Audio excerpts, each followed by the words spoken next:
Robbie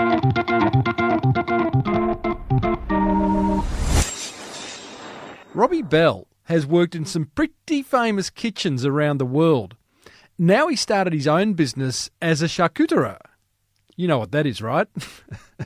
It's a very tasty episode 462 of the award-winning Small Business Big Marketing Show, thanks to Authentic Education, Yellow and American Express. Well, I said, welcome to a small business marketing show where successful small business owners share their souls to take your marketing straight to the lead. Now, here's your host, Mr. Timbo Reed. And welcome back to your weekly dose of marketing madness. I'm your host, Timbo Reed. You, infinitely more importantly, are a motivated business owner ready to crank out some great marketing to build that beautiful business of yours into you-know-what, the empire it absolutely deserves to be. Today's episode 462 is made possible thanks to digital marketing agency Yellow, American Express business cards, which are designed for business owners just like you, and marketing educators Authentic Education, who run some pretty good one-day courses for small businesses. A little bit more about them later. Hey, big show today. We meet Charkuhturer, Robbie Bell. Charkuhturer what? I hear you ask. Don't worry. I didn't know what one was either. A charcuterer is someone who works with cured meats to make terrines and pâtés. And more importantly, though, Robbie is one of the more passionate business owners I've met in recent times. And his loving approach to building his little empire is quite a breath of fresh air. I think you're really going to enjoy that interview. Another listener who's implemented an idea from this show at a conference they spoke at on Wall Street. Wins over $1,000 worth of prizes in this week's Monster Prize Draw. And I've got some big news about next week's guest. I'm very, very excited about it, or him, I should say, not it, and you should be too. As per usual, team, there is marketing GOLD dripping from the ceiling over here at Small Business Big Marketing's HQ. So let's get stuck right in. Righto. Speaking of getting stuck right in, let's meet today's special guest.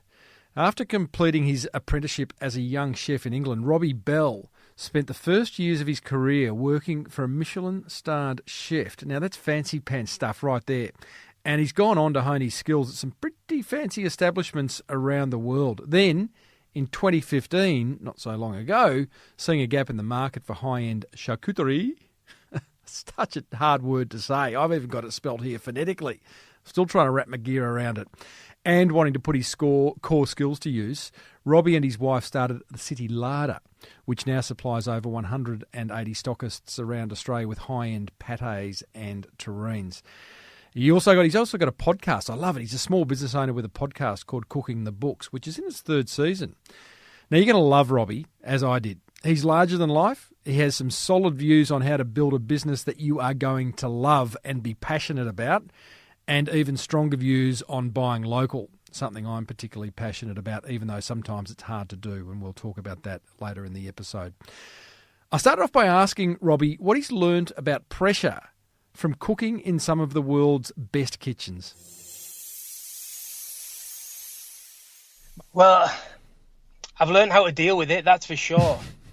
And I've also learned not to put too much pressure on the guys, because I've also worked in kitchens where there's been that much pressure, you're actually scared to perform. You're scared to do things. You're scared to put food on the pass. And instead of it being a positive, it's a real negative, you know? I can understand that. The reason I asked that question is I worked in I was a cocktail barman in my uni days at a pretty well-known Melbourne restaurant. I remember walking into the kitchen once, and I won't name the chef, but a big knife went flying past my face. And this guy was known. I've seen a few things, to be fair, and it's not so much. You know, it's getting less and less, to be honest with you, Tim. It's it's really getting stamped out with this the new modern approach. Back then was a lot of like hiding, secretive, keeping recipes to themselves. Yep. Where now it's a lot more open. People are open about the hours. People are open about mental health. People are open and about a lot of things. So that kind of style is definitely on the decline, which is a fantastic thing. Well, that's awesome. I mean, and so it should be, because it wasn't a great environment to be in. And I guess the emergence of like all these celebrity cooking programs on TV, that's probably done a fair bit for your profession.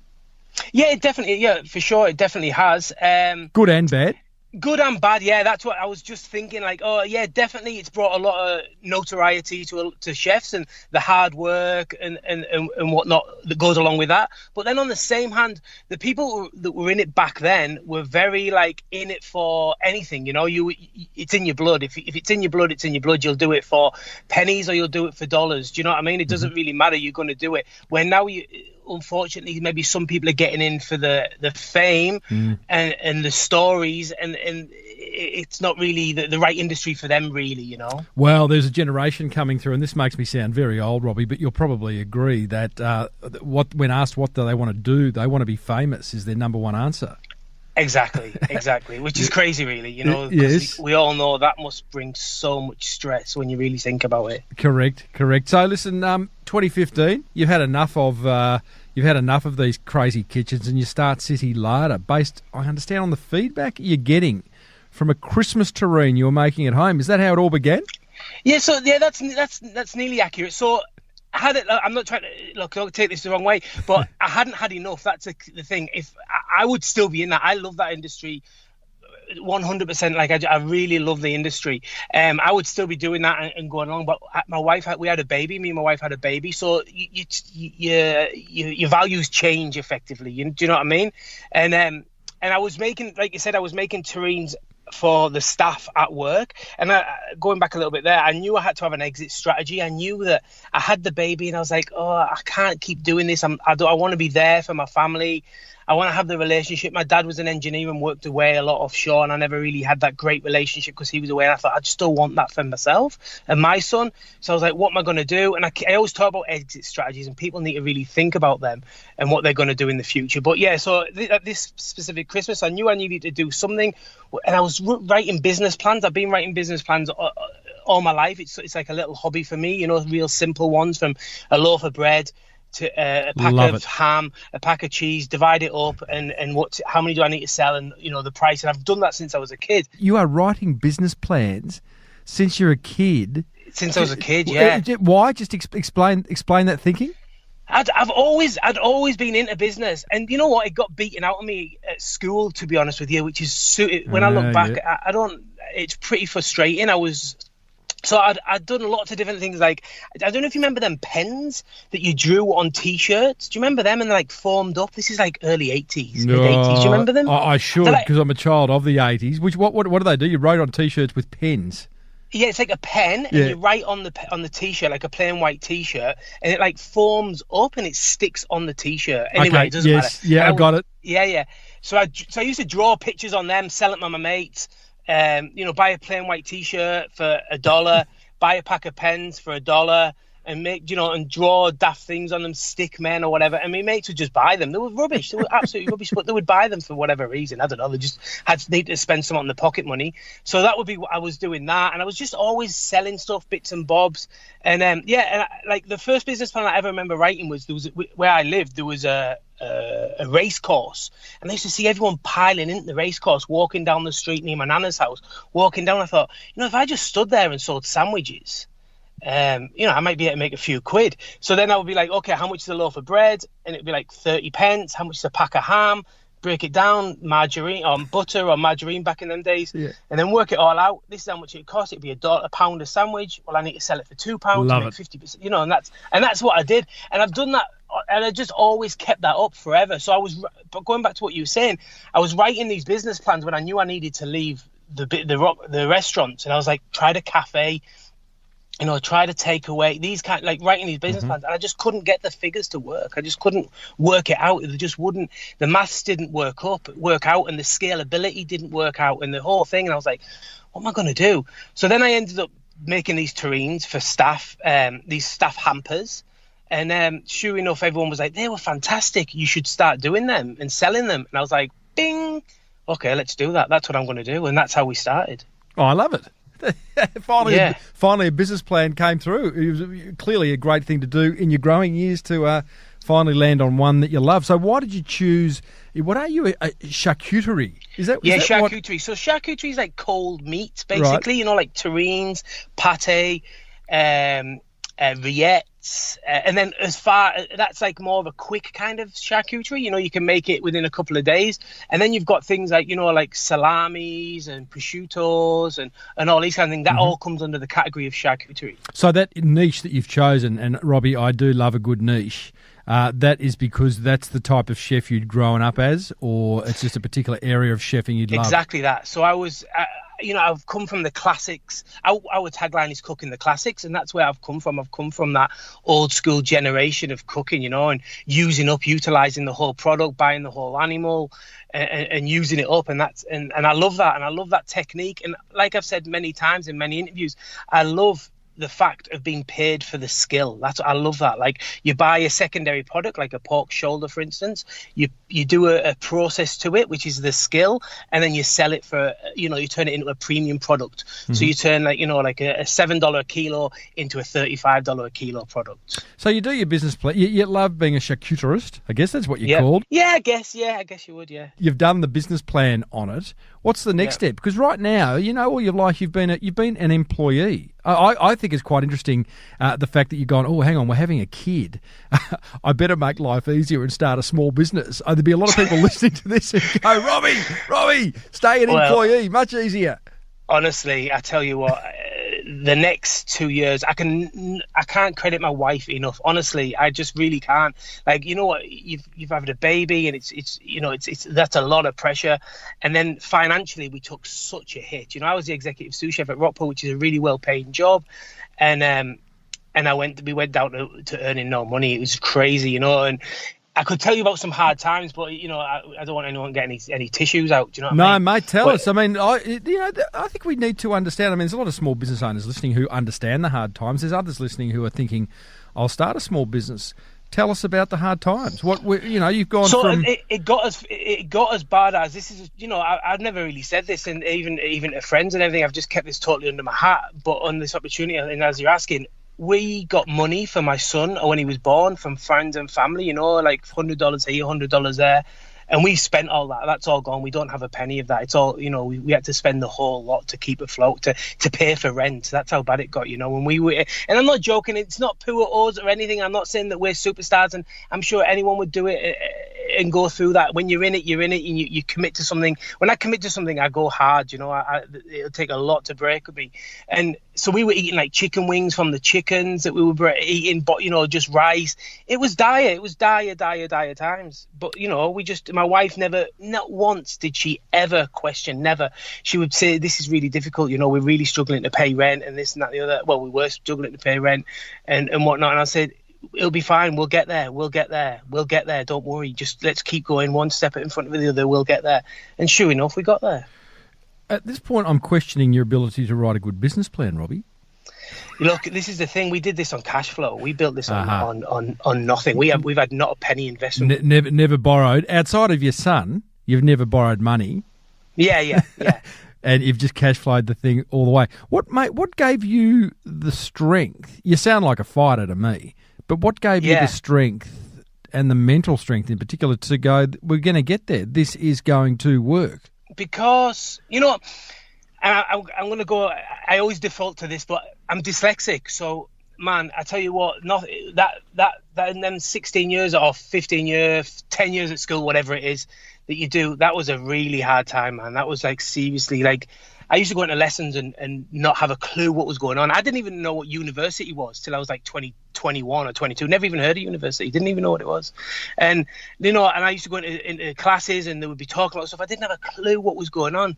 And I figured it out, I got there and it was incredibly difficult. And, I just feel like I feel like I'm unbreakable mentally in that sense. You know, I never think about failing. Never, not once have I ever thought about not getting where we want to go. We'll get there. It'll be hard. It's going to be incredibly difficult. We're going to go through some hard times. We're going to have to really struggle and dig down deep and make it work. But ultimately, if it had come to it, I was working, I know I'm jumping around here, but I was working 5 days at Rockpool and building the business for 2 days. And then I went on to Rockpool were fantastic for letting me do this. Then I went to 4 days at Rockpool and 3 days on the business. Then I went down to 3 and I got down to the last 3 and I tried to go to 2 and they said, no. This is enough. You've been doing this long enough. You either come back on with us or you make the jump. So we made the jump. But I always knew I've got 7 days in the week and we're only putting like 6 into the business. I could always go and get a job. If it really got dire, we could cut back on the business and I would start back work and we didn't owe any money. That sense of not owing any money was really beneficial for me. You must have come very close because every single dollar you're making, you're putting back into the business, living on chicken wings. Did you come close to sort of looking at your wife and going, look, let's go to the bank and just get a $5,000 loan? Never. I just didn't. I probably put a lot of people's noses out here, but I really don't. I don't like the banks, to be honest with you. That's all right. I really don't. Many don't. Yeah, I don't. I just don't like the way that they do it. I don't like that. It is what it is. That's just my view, and I'm sure it works for a hell of a lot of people. But this is the way it's my road. It's my journey and my wife's journey as well. Not just my journey; it's mine and my wife's journey, and we'll do it the way that we want to do it. So you're eating chicken wings. You're going, this is hard. Wife's going, well, how are we going to pay the rent next month? Tell us about the point where things turned around and you've gone, this is working.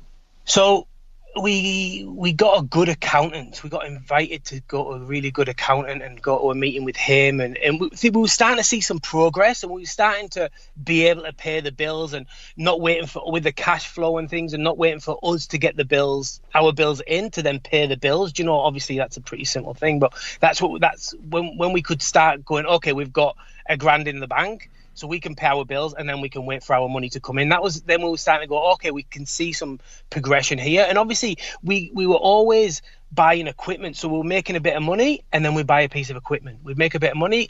So we always knew we were making money. It's just we couldn't get to the money because we needed to build the business. So I knew and obviously we had zero and we could see all the numbers and the margins and it was always there. But it wasn't growing fast enough, but it couldn't because we didn't have the equipment. Do you know what I mean? It was just like I could see that we were on the right trajectory and it was working. It was just a matter of time. That's what it was.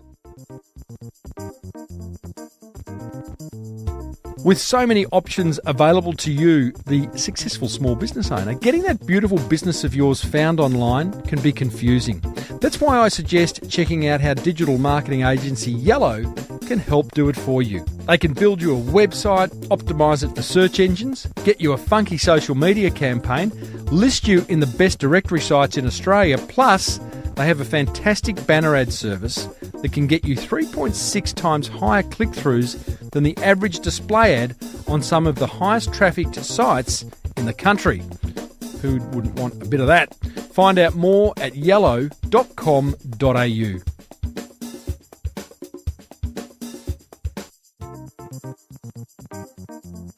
Now, I'm guessing your business has many needs. Maybe you need extended cash flow to bring to life that genius marketing idea you've been sitting on for way too long. Or maybe you'd love a rewards points program that had you flying at the pointy end of the plane on the trip of a lifetime. Maybe you'd just like a business tool that made running that beautiful business of yours just that little bit easier. Well, here's what I'd do. After the show, check out American Express's range of business cards designed specifically to help small business. Simply Google Amex Business to find out more. Thanks to Authentic Education, American Express and Yellow, we're chatting with Charkuhturer. I don't know if I'm saying that correctly. Robbie Bell of City Larder. I'm always interested, Robbie, to know where names come from. City Larder, how'd you come up with that? So the name larder is obviously I think it's English. Is it English? The larder would be the Yes. cold area in the kitchens, and there'd be maybe a slab of marble back in the day that you would keep your meat on in England before refrigeration and things. And then in the kitchen, like in big kitchens, you'd have the larder section, which would be the cold section, which is terrines were made on. And then obviously the city, we were in the city, and it was like, I wanted it to have a bit of a feel of like the country, a little bit of feel of like, like an old French farmhouse country feel with the larder, but then modern with the city. That was a thought process, basically. Sounds like you nailed it. So the business today is you're a wholesaler to about 200 restaurants and cafes and food stalls around Australia. And That's correct. You've got a shop front in, is it Ivanhoe? Actually, we had to shut the shop front because we did the maths and it wasn't working. So we've now actually turned that into a portioning and packaging room, because the wholesale business, when we took on the shop, we needed the shop front to get the revenue and the cash flow, instant cash, isn't it? We needed that to keep it going. But then once we got the shop, we really started rocketing and we really started making some good, not money, but getting good revenue. So we just made the decision that this wasn't going to work with the shop front. So we closed the shop front, turned that into a packaging room to keep it separate. So we've got like a raw room, a cooked room, and a packaging room, and then that makes it so we can get HACCP and things. How many staff you got? 9. How's that going? Every small business owner I ever speak to, it's like I mention people, they go, "Oh, really? What else you got?"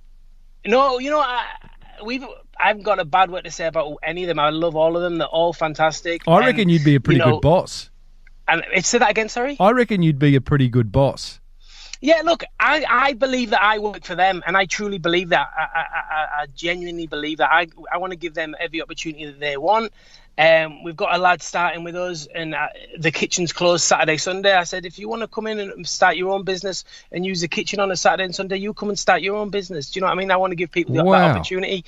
Some people want to work, it's important for them to be away early and get away at the weekend. They're really into that. They've got other interests. So, I don't feel like, if someone wants to get out and this isn't their life and soul, it's just a job, I understand that as well. Then we've got people who are a bit more want to be part of the business and grow with the business. That's also fine. It's whatever that person wants. Mate, I love that. I love the fact that I guess you're doing what Rockpool did to you, which is allowing you to create something of your own. We had a guest on a couple of weeks ago, Amanda Stevens, who I think, it wasn't her quote, but she reminded me of the quote, "What happens if I train my staff and they leave?" And I think the other side of that quote is, "What if you don't train your staff and they stay?" I've never thought of it that way. That's exactly that. Yeah, it's a really smart way of looking at it. I won't take no claim for that, but it is. I love business owners who put so much effort. And boy, you're saying you feel like you work for your staff. I mean, that's an interesting approach. One thing I've noticed just looking at the City Larder brand, Robbie, is that you attach a lot of importance to the visual branding, the logo, beautiful photography, beautiful web design. How important is this to you? No, it's massive. We actually have 2 or 3 photographers that work for us at different styles as well. So, the branding's really important. I think. Is that because you've grown up Is that because you've grown up in restaurants that are beautifully presented and you've always been into the aesthetic, or is it something else there? No, definitely. We're definitely trying to bring the restaurant mentality to a wholesale business. There's no two ways about that. That is exactly what we're doing. With the service, we try and give the service to our customers that you would get in a restaurant, you know what I mean? And that goes right away along the board. So I guess, terrines and pate effectively have a tendency, maybe if you just say it, aren't that interesting. So we need the visual as well, and video. We're quite big into video. We've had a few of them. And we're just trying to bring it into the modern day, It's an old-fashioned style that people are definitely are interested in, and we're just trying to modernise it and brand it up, basically. Oh, that's really interesting. So what you said then is you're bringing the 5-star restaurant service mentality to a wholesale business. What's that look like? Give me like 2 or 3 things that you see delivered in a fancy restaurant that you've now brought to wholesale.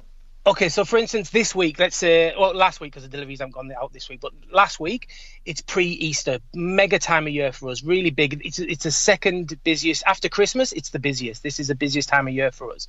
And so we know the delivery driver who drives the van is going to be under the pump. Everyone's got, instead of getting 1 or 2 boxes, they're getting 3 or 4. So, they have to make many runs to the shop and this, that, the other.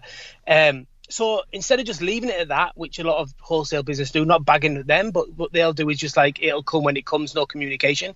Beck emails everyone or calls everyone and says, we've got a very busy run this week. Just to let you know, we are coming, but it might be running half an hour late. And just communicate with them that that's a situation, So it's not like, well, the delivery's always here at 2:00. It's not here. It's 2:30. It's 2:45. It's not here. Did I put the order in? And then they've got to start looking, checking their diary. Did we put that order in? And then 3:00 it rocks up. They're like, oh no, yeah, that's all good. Or they've got to make the phone call. You're wasting their time. Why are you wasting their time? They did put the order in. You just let them know that you have got the order, and we are going to deliver, but we are going to be running late. And that's the same as if you're in a restaurant. If the kitchen's getting slammed, and you've ordered a steak or a bowl of pasta or whatever it might be in a restaurant, the chef might go to the waiter, just let everyone know that we're getting slogged a little bit. We've had 2 tables come in, 2 big tables, and just let them know the food is coming, but there's a little bit of a delay. Ask them if they want another drink. That might be something, and that's good service, and that's what we do. They're the kind of things that we're prepared to do. I love that, mate. Communication. I used to do communication. It's huge. It's key. It is absolutely key because people get it. People understand that sometimes things go wrong, things get delayed, and I think there's sometimes businesses hide behind that and are too scared to make the phone call or tap the customer on the shoulder and go, oh, your delivery's been put back a bit. But we're forgiving creatures at the end of the day, most of the time. Absolutely. So that's the front of the house, and then the back of the house. So, for instance, we were making a black pudding, and it was on a guy's menu, and and he committed for us to be on the menu, and we got it wrong twice, and I was like, this isn't working. This isn't what's it's not happening. We haven't got the time to spend on it properly. It was like getting pushed to one side. We weren't selling enough to make like a real line to make it really work. So we were half-assing it, and that's what we were doing. So I made the decision, this isn't good enough. Let's just stop doing that line. We're not doing a very good job. We're not doing the job good enough for our reputation, and we're letting people down. So I then found another supplier for him and said, look, we can't do it, but check these guys out. These guys make a good black pudding, start using them, and this, that, the other. So that's another area of, trying to give good service like you would get in a restaurant. Has that come back and rewarded you, that saying you can't Absolutely. do something? Yeah. It's relationships is a key. It's a key thing, Like, for instance, 2 people's fridges went down last week.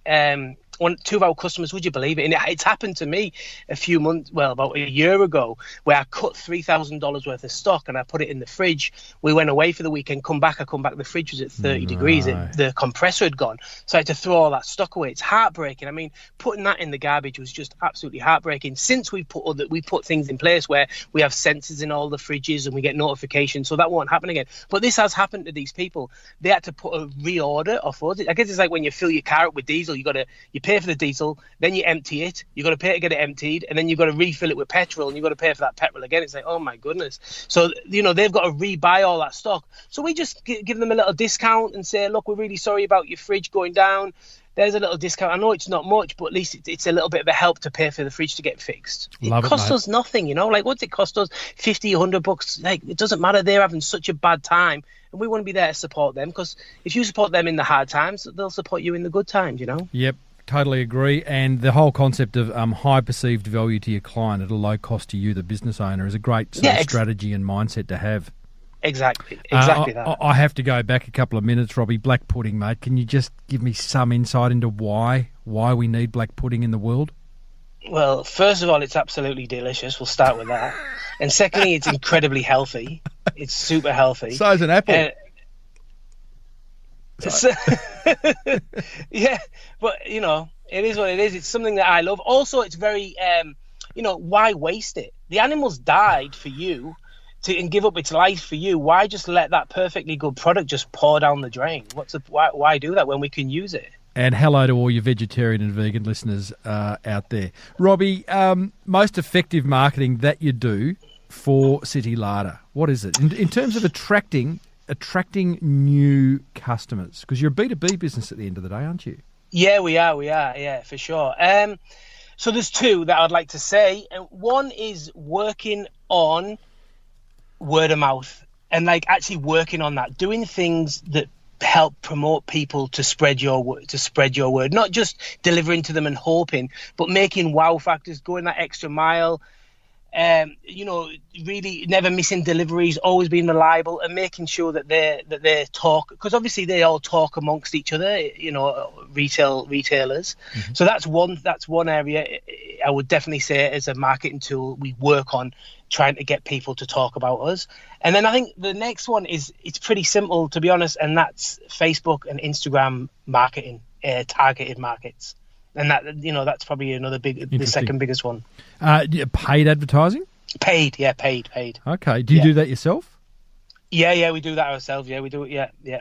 That's interesting. So, boosted posts on Facebook. Not boosted, targeted. Targeted posts on Facebook help you attract new customers. So, what are you doing? You're saying there's a lot of restaurant, cafe owners on Facebook. I would have thought Instagram is why I'm questioning that. Yeah, Instagram as well. Yeah, okay. For sure. Instagram also, for sure. Probably even about the same. Yeah, okay. Because we can target. Because in the wholesale business, also, people are looking for the next new thing, maybe, something different, a point of different. Especially in the market that we're at, they're trying to look for something unique that Coles or Woolworths haven't got, So they're always searching for them kind of products. So if we can get out there and be in the market for owners and buyers for these kind of places and promote them kind of things, like, for instance, we'll promote like farmers markets. For instance, we do farmers markets, but part of our, when you do you choose your categories that you want to target, we will go farmers markets, because we know a lot of these small independent grocers, butchers, buyers for these kind of places go to farmers markets and look for new products in farmers markets, which we do, and we've had plenty of business through that. So therefore we just use social media and that target. You mentioned Coles and Woolworths, the big daddies of all the retail FMCG trade. Are you tempted to? Is your wish that you get the big contract, or do you want to stay? Definitely not. Really? I dislike them as much as the banks. Wow. Hello to all. They're not for me. Okay. The only thing I'll buy from them is bleach. Probably about it, really. The rest I wouldn't buy it. I don't agree with it. I don't agree with their philosophy, and I think the way that they try and brand it without delivering, the meat's terrible. The way they care for the people is terrible. I think the automation is not good for our industry, and I think it's technology. You can fight technology all you want, and you're going to come off second best. There's no two ways about that. But I would rather my dollar go to the small independent than the big corporations, personally. Love it. You probably can get bleach outside of those places anyway. So you yeah. You're probably right. You're a man of principles, clearly. Yeah, I do. I think so. Yeah. I do. I just think they've put so many people. Look, going back to England, and you look at them. They've put the milkman out of business. What happened to the milkman? He's gone because of them. The news agents. They all sell all the papers and that in England. And that, so they're all going out of business. And they're putting everyone out of business. Then the people, and I'm not. People might stop getting on your high horse or whatever. But then the people will say, all the shops have shut down in the high street. It's not like it used to be. It's like, yeah, because you're spending all your money in a one-stop shop, so all the independents can't do that. Listen, if you think about how many employees it takes to run a Coles and how much revenue they take, as opposed to how many employees a small independent takes and how many employees that they take, it's much better for the economy to shop at the small thing. It might cost you a little bit more, but they're employing part-timers and it's a lot better, That's my view. I totally agree with you. The last bit, it might cost you a little bit more. I actually think it costs you a lot more, and I'll probably stir the hornet's nest here. I'm all for shopping with the small guy. I've been doing a podcast for the small guy for 10 years. I love supporting them. If you add up the savings of not going to the small guy over the course of a year, I would argue it's probably in the thousands of dollars. You know, if you go to the little hardware store, if you go to the little bakery, the little bread guy, the little shar-ku-tuh-ree, the little everything, you know, it's going to cost you a whole lot more. There's great joy in it. There's great satisfaction in it. I just hope that we get to the day when the majority of the population, and not just those on big incomes, we can all go to the small guy. That would be awesome when we put the big guy out of business. That's my dream. I would love that for sure. But you know what? Just going off that a little bit. I also believe you're probably correct about that. It is more expensive. But on the same hand, if it wasn't for the small guys, we wouldn't have had the opportunity. You know, I probably wouldn't have had this opportunity in England, to be fair, because I really feel like the small guys, the IGAs, the Leos, the independent butchers, the Bouchers, and these kind of people in Melbourne, they've given us the opportunity, and now we've got 9 staff, and you know what's that done? You know, and people can't afford to do it if they don't want to be wearing the top of the range Air Max, if they don't want to have the top of the range plasma LCD, LED, BWC TV. Do you know what I mean? Like it does. Like if you do want that, and you're more interested in your community, and you're more interested in what you're putting into your body as opposed to what you're watching on the like how the shoes you're wearing or whatever it might be. Well, then I think it's better for the community, in my view. That's what I like. That's how I shop and the way I look at things. I'm just writing that down, mate. Be more interested in your community, not your shoes. I love that. And, you know, there's an aha in a ha-ha, and I think you've nailed it there.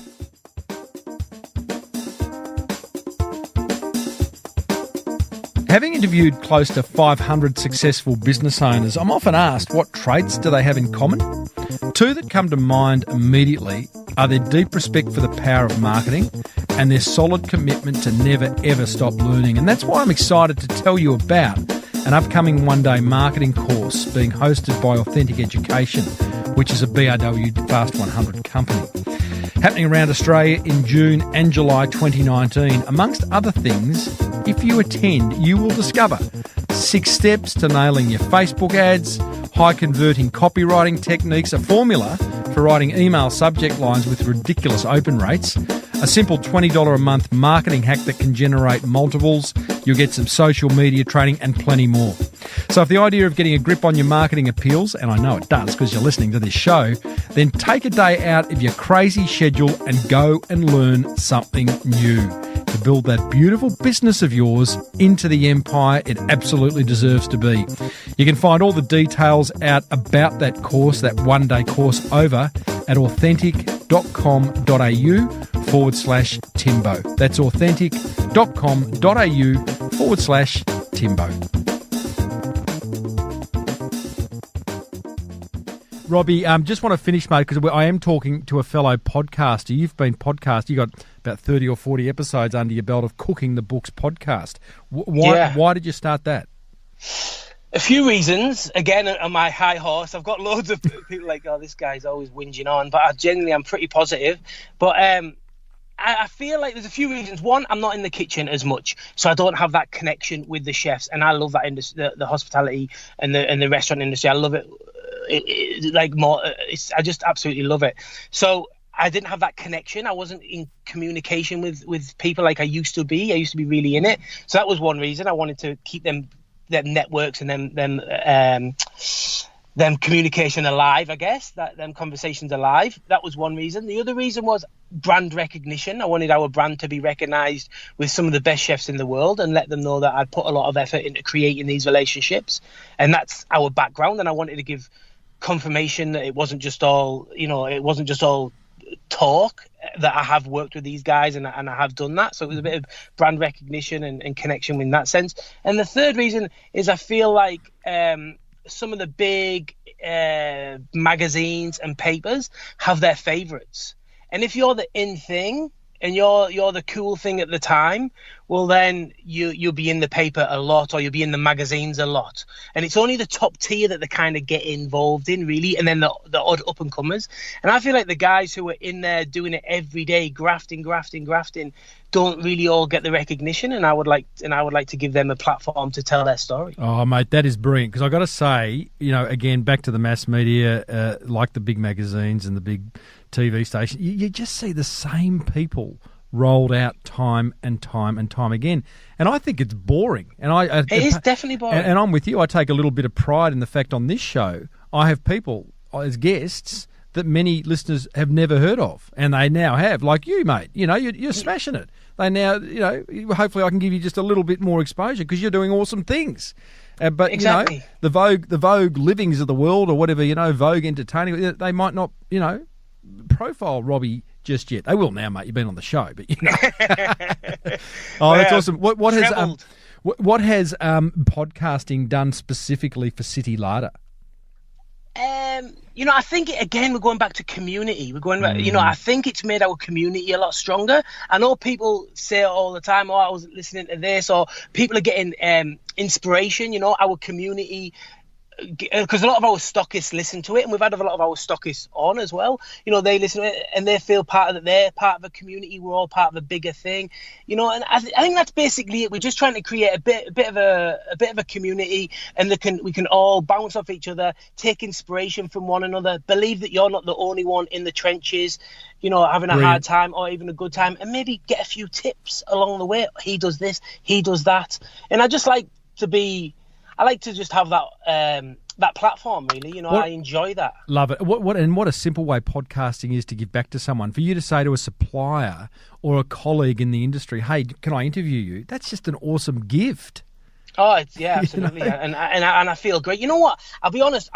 It's the same as this. I'll come off this, and I'll have like endorphins just pouring out of me. It'll be dripping from the ceilings, as you'd say. Do you know what I mean? Yes, I'll change the tagline. Endorphins dripping from the ceiling over here at Small Business Big Idea.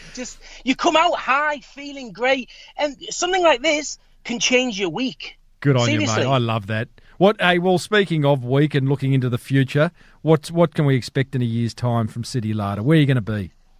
Well, I use the power visualization heaps. I mean, I use it on a day-to-day basis, and the future's looking good for us in my view. And there's a lot of channels that we want to get into. We keep growing. We keep going the charcuterie, and I truly believe that. Unfortunately, the way the wage cost is in Australia, my bad. The way the wage cost is and the margins in the restaurants is very low. It's quite difficult to make a strong dollar, should I say, consistently. And I just think there's a big gap in the market for ready to go B2B food items. Like back in the day, that people used to go buy a whole animal, and then they would break it down themselves and sell each part. Then the butcher come on board, and he started breaking down each part and selling it to each restaurant as they wanted it. And I think the next part of the evolution is for restaurants to start buying ready to go cooked duck breasts, cooked pork bellies, these kind of things, and that's the market that we're going after. Love it, buddy. Robbie, I have thoroughly enjoyed talking to you. You reckon you're going to race off with endorphins? I'll be doing the same, mate. So there's been a bit of a love-in from two blokes who didn't know each other half an hour ago. That's a great contract when both people leave happy. We know we've done a good thing. I agree. And to everyone else, well, I was going to send all listeners to city-larder.com. I mean, go and visit it. But if you're a restaurateur or cafe owner, or you've got a stall at a farmer's market, please contact Robbie and just make a really big order. Robbie, love your work, mate. Thanks for joining me.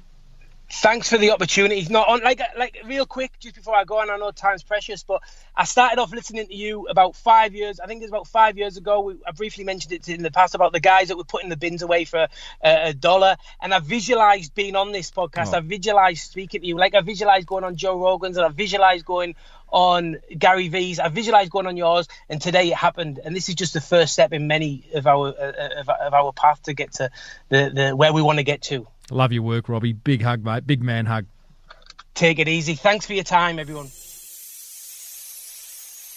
Well, there you go, team. Charkuhturer, Robbie Bell. What an awesome bloke, hey? Although I reckon he needs to set his goals a little higher beyond being on this show. Oh, it was a lovely thing to say at the end there. Big man hugs. Love those. You can check out all City Larder has to offer over at citylarder.com, and there's a hyphen between City and Larder. Plus, how's this? Robbie's kindly donated some $75 vouchers for me to give away to you if you enter the Monster Prize draw and I read out your entry on air. We've got another lucky winner coming up. But first, thanks to American Express, digital marketing agency Yellow, and marketing educators Authentic Education, here's what grabbed my attention from that chat with Robbie. Attention grabber number 1. I love the fact that Robbie works for his staff, even to the point that he's helping one of his young blokes start his own business, which clearly he's paying it forward given one of Robbie's past employers allowed him to start his own business while working for him. So I think it's awesome. So I guess it raises the question, what are you doing for your staff to help them grow? You know, what's that famous saying? I think Amanda Stevens shared it on a recent episode. What happens if you train your staff and they go? But more importantly, what if you don't train your staff and they stay? So kind of raises the question, what are you doing for your staff? How are you rewarding them? It's hard to get good people. It's even harder to keep them. Be as good as you can to your staff, because good ones are hard to get and they can be easy to lose. You know that. You know that much as I do. Attention grabber number 2. I love the fact that Robbie's bringing a 5-star restaurant mentality to a wholesale business. It's such a point of difference. You know, generally, I'm guessing a lot of wholesale businesses, it's just kind of B2B, you know, marketing, pretty grey and boring. Or some business owners think that's what B2B should be. I totally disagree with that, and it's lovely that Robbie is kind of bringing that 5-star mentality to wholesale. Attention grabber number 3. I love his view that we should be more interested in supporting our local community than in buying the next pair of expensive shoes. Like I said, that's tough. It's expensive to buy locally. I go to the farmers market every Sunday. It costs me hundreds of bucks. I'm a bit of a sucker though. I do love a bit of homemade gnocchi, you know, a bit of organic vegan pineapple. I know, all pineapple's vegan, you know what I mean. Anyway, buy locally. Let's do that as much as we can. That's what grabbed my attention. Would love to know what grabbed your attention. Like, pause right now and go to smallbusinessbigmarketing.com/462 and like just leave me a comment. Just like go, hi. That'll do. I'd just like to see you leave a comment. smallbusinessbigmarketing.com/462. Come on down. It's Timbo's Monster Prize Draw.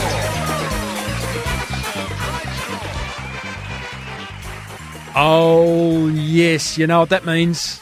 It's time to reward another motivated listener for taking some swift, inspired, motivated marketing action. As a result of listening to this show, of course. And today's winner is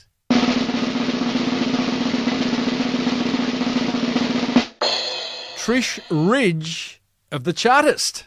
Well done to you, Trish. What have you got to say? And once you've said it, I'll give you lots of prizes. Trish says, hey, Timbo, I've been binge casting. Binge casting, I love that. Your pod. Oh, there's a bit of tech talk there. I've been binge casting your pod and scooping up bucket loads of marketing GOLD. I've implemented so many of your tips, but one that really struck gold for us was possibly a throwaway line you made at the end of episode 434 with Brendan Tarazzi. Brendan has multiple small lifestyle businesses and therefore many websites. Our business has evolved over 20 years, and like Brendan, we have multiple websites all revolving around trading the stock market. My husband and business partner, geez, how's that going, Trish? Husband and business partner. Could be tough, but it sounds like done pretty well. Was invited to talk at a conference on Wall Street last week. Love that. And his topic didn't relate to our main website, which is thechartist.com.au. We were trying to work out how we could sign off his presentation. Which email address should he use? Then, boom, she says, you told Brendan he should set up brendantarazzi.com so people could contact him easily. Quick as a flash, I built NickRadge, RADGE.com, a personal brand website for my hubby Nick, and set up a new email address with that website. We returned from New York 2 days ago and have been answering messages from conference delegates wanting Nick to design unique trading strategies for them. They would never have learnt about that service via our main website. We can't thank you enough, Timbo, for this fabulous tip. Regards, Trish. Well, Trish, it just continues to rain gold over here at Small Business Big Marketing's HQ, because for you implementing that simple idea, taking action, you get some prizes. You get a full range of Lyre's non-alcoholic spirits. That's valued at over $500. A $50 Sendle voucher, a $100 Tradies Undies voucher, $50 voucher to buy some Santa-enabled PJs, $75 City Larder voucher, My DNA test kit, $99, Snotty Noses voucher, $75, on-the-go merchandise voucher, $75, plus, here's the magic, promotion on this show, which I've just given you, and a backlink in the show notes, which the big G, Google, love. Now, to all you other envious listeners out there, I hope you are. Like, she won a lot of prizes then and has taken some swift marketing action. If you have done the same, if you've listened to this show, implemented an idea, can you please email me and tell me about that? 100 words or less, tim@timreid.com.au. If I read it on air, you win a bag load. There's just no downside. Righto. Well, there is a downside because the show's nearly finished. Because that almost wraps up episode 462 of the award-winning Small Business Big Marketing Show. Thanks to digital marketing agency Yellow, Small Business Marketing Educators, Authentic Education, and American Express. And you can check out Yellow's suite of products to get you found online over at yellow.com.au. In fact, I would encourage you to do that. Go and list your business for free on their online directory. Hey, be sure to register for Authentic's upcoming marketing training over at authentic.com.au/Timbo. And check out Amex's sweet range of business cards by searching Amex Business. Hey, next week, you and I are going to catch up with serial entrepreneur Carl Hartman, who seems to have the Midas touch when launching business. The guy's made a poultice. He's even the, the adjunct professor of entrepreneurship at Queensland University. He's a bit of a local legend, really. And he's going to share his top 5 tips for scaling any business. Don't forget, there's an entire back catalogue of interviews over at smallbusinessbigmarketing.com. If you love this show, I'd love to hear from you. Email me, tim@timreid.com.au, or just really tell as many other small business owners as you can about it. Email your whole list right now with the link to the show. That'd be awesome. Until next week, I am Timbo Reid. You're not. Thanks for tuning in. May your marketing be the absolute best marketing. Bye for now.